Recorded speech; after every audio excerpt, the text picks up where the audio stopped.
పూరా లోకల్. కేసీఆర్ గారిని అంటలేదు, కేసీఆర్ గారు నంబర్ వన్ ఇద్దరు నంబర్ వన్ బెంచ్లే, అందులో ఏం తేడా లేదు. నేను కేసీఆర్ పర్సనాలిటీ నేనేం తక్కువ చేయను, చాలా బిగ్ పర్సనాలిటీ. మాకు ఆ జ్ఞానం ఉన్నది కాంగ్రెస్ వాళ్ళకు, మీకు లేకపోవచ్చు పిల్లలకు జ్ఞానము, మాకు ఆ జ్ఞానం ఉన్నది. మేము ఎప్పుడు కూడా కేసీఆర్ని తక్కువ చేసి మాట్లాడతలేడు ఇక్కడ జగ్గారెడ్డి. కేసీఆర్ గారు very big personality, no doubt. కానీ మా ముఖ్యమంత్రి మాజీ పిసిసి రేవంత్ రెడ్డి గారు కూడా ఒక జాతీయ కాంగ్రెస్ పార్టీ. మాదేమో ఢిల్లీ పార్టీ, ఇదేమో గల్లీ పార్టీ. మీరైనా గల్లీ పార్టీ, ఇంకా మాదైనా ఢిల్లీ పార్టీ.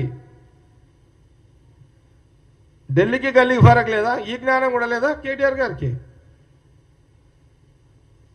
అచ్చా, మరి వాళ్ళ ఇంటికి వచ్చి 3 సార్లు భోజనం చేస్తే దానికి లెక్క చెప్పు. మరి మీరు పోయి మీ నాయన పోయి ఆడ తిన్నాడు, రాయలసీమలో పోయో ఆంధ్ర దిక్కు ఎక్కడ పోయి తిన్నాడు.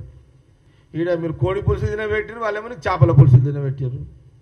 మీ పులుసుల కథ బాగానే ఉంది, కానీ మరి ఈ మధ్యాహ్నం మేము ఎట్లాగానే పడుతున్నాం మీకు తెలంగాణ వాళ్ళంతా. పులుసులు తినుడు కరెక్టే, నీళ్ళ పంచాయతీ పెట్టుడు కరెక్టే, మళ్ళీ మా మీద నిందలేసుడు ప్రయత్నాలు ఇది కరెక్టే. అరే ముఖ్యమంత్రి రేవంత్ రెడ్డి గారు గడ్డం పట్టుకొని చెప్తున్నాడు, ఆయన మీకు రండి నాయన అసెంబ్లీకి రండి, ఆడ బంగ్లా ఉంది, వచ్చి చర్చ పెడదాము, ఏదైనా ఉంటే సలహాలు ఇవ్వండి.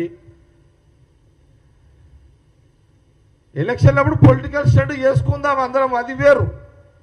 కానీ పరిపాలనలో పార్ట్ అయినప్పుడు యాజ్ ఎ గవర్నమెంట్గా కాంగ్రెస్, యాజ్ ఎ ప్రతిపక్షంగా అటు బీఆర్ఎస్ డిబేట్ ఉంటుంది, మాట్లాడదాము, సవరణలు ఉంటాయి, ఎన్నో ఉంటాయి. తెలంగాణ ప్రజలకు కొంత క్లారిటీ ఉంటుంది.